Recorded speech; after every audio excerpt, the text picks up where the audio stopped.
Welcome, Trinidad and Tobago. Well, the Catholic Religion Education Development Institute, CREDI, I hope I got that right, Ave Cross and also Hanif Benjamin join us on set to talk about a trauma workshop they're having. Good morning. Thank you for joining us. Good morning. Good morning. Now, we hear the term trauma all the time. How would you define trauma? In simple terms, Hema, trauma is a break in natural functioning of an individual. It is really about removing oneself from the natural ability. So we have situations where something has happened differently in one's life and has changed that person's level of functioning.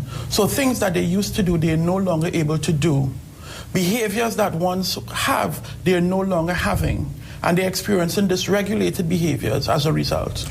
Dysregulated behaviors will be anything out of the ordinary. Correct. Okay, so why have this trauma workshop? Yes. What was the rationale? What need did you identify that you thought you should have this? Right. Hema, we have done several pieces of research, and clearly we just need to look at our society and see the negative rippling effects of children and adolescents who have gone through, young persons who have gone through traumatic experiences, and it was left unattended, and we see the effects today in our society. We certainly have cases of, and I know there's one case that stands out in my mind, of an entire family that was murdered, and the young man today is, displaying dysfunctional and criminal types of behavior. So when we look at our society and when we look at what CREDI is, the remit of CREDI, we feel it's an extension. We need to continue to help persons coming out of our general remit in areas such as guidance and counseling, help our young people to deal with situations like this. Now, helping young people, some quick advice that you can give to young people to deal with traumatic experiences. Talk about it. Too often, and last week you had an interview with the head of I think it was Childline. Yes. And you brought up a very interesting point about people who are suffering in silence, who have experienced a traumatic event and is not able to speak about it. And they're suffering for years and years, and we're seeing the effects of this. Speak about it. Find someone who you can trust and talk about what has happened. Too often our children and adolescents are doing this alone. And that is why we have the behaviors we're having, because they're not sure how to talk about it, how to bring it forward. So the best way they know how is through behaviors. And that is why we have bad children in school, or what we term bad children in the classrooms. So what is more importantly than they talking about it is us being able to identify the issues. Now, it's interesting because a lot of people, when it comes to trauma, because of the fact that you do not know how to verbalize or where to go with your problem, some people can go on living very normal lives for years after that, and then you see it manifest itself. How often does that occur? Quite often, and I think, again, the point is very valid in that trauma that has not been dealt with in the early stages can manifest itself in latter years with re-experiencing. Sometimes the scent, if someone has been raped, just coming back to that scent may trigger that traumatic event. A vehicular accident, getting into a vehicle may trigger that traumatic event. So that while people believe that you can go on living a normal life, at some point, if it is not addressed, you will get some re-experiencing going on. And that is why this training is so important, because we are helping people to identify trauma and traumatic events in children and adolescents, and helping them to come forward and have a conversation about it. And by so doing, we'll take it to our professionals who can help children, deal with these traumatic events. Do you see it that it's a lot easier to deal with trauma in children as it is to deal with it or correct it with adults? I think that the two has its strengths and weaknesses, in that when you're dealing with in children, it is fresh. It has just happened in some instances. So you're able to deal with it right then. Unfortunately, when it manifests in adults, having started in childhood, it becomes extremely difficult and require a lot more clinical work because you would have been living all your life with this trauma, developing certain behaviors and mannerisms. So when you become older now, you'll need to do a lot more introspection, a lot more trauma work to help a person deal with these traumatic situations. Now, I have to ask you this question. A lot of times when people do suffer with trauma, they choose not to seek professional help. They actually choose to find religion, internal reflection. But a lot of times people believe that they can do it on their own and they can resolve their problems. Religion, balancing it, professional help, and family. How do you find that balance?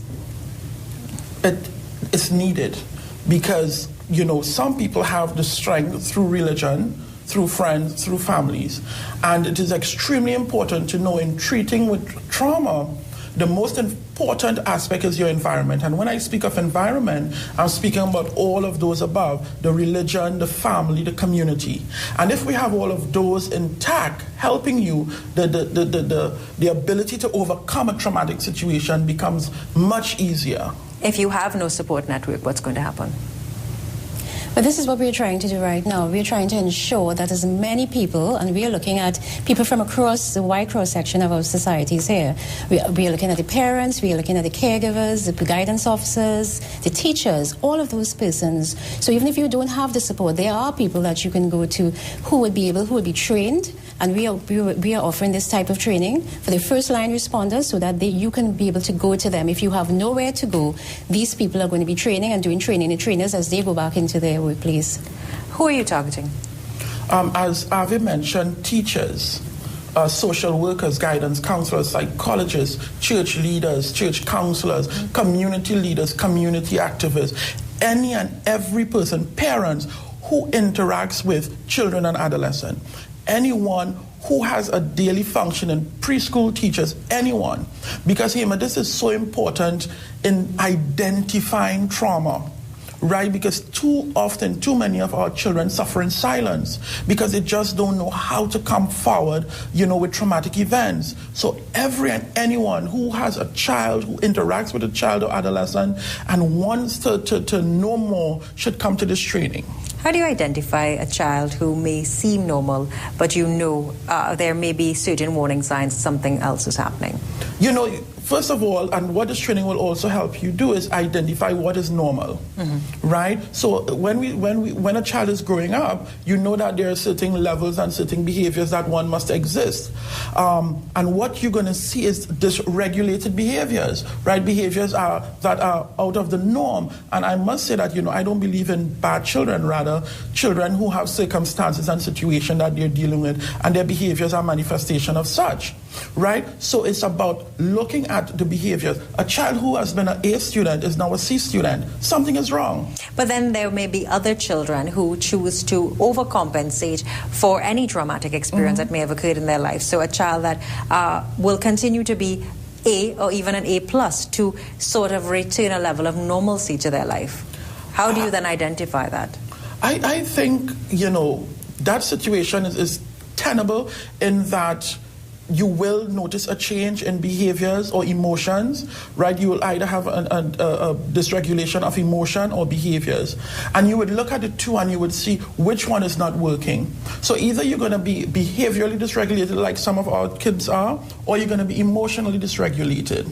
And that is how you're going to tell the difference between the two. What is a traumatic experience? A traumatic experience is anything that has happened that has changed one's natural level of functioning. Things that I used to do, I can no longer do, right? So it can be anything from sexual abuse to vehicular accident to the loss of a parent or a caregiver to the loss of a puppy or an animal. Anything that has changed your level of functioning can be termed traumatic.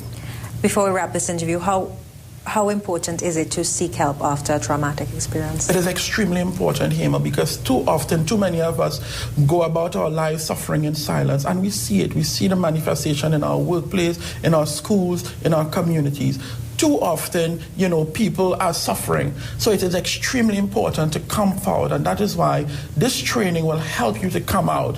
So this training is on May the 11th, the 18th, and the 25th, 3 consecutive Saturdays at the St. Benedict's, Mount St. Benedict, right? Seminary. So the seminary, the 11th, the 18th, and the 25th at the seminary at Mount St. Benedict. And, you can visit our website at workshops at credi.edu. That is workshops at credi.edu.tt or www.credi.edu.tt. Looking at what's going to happen, get the contact information. Trauma workshop, understanding the importance of dealing with trauma, understanding the importance of correcting any situation that's in your life to become whole and healthy again.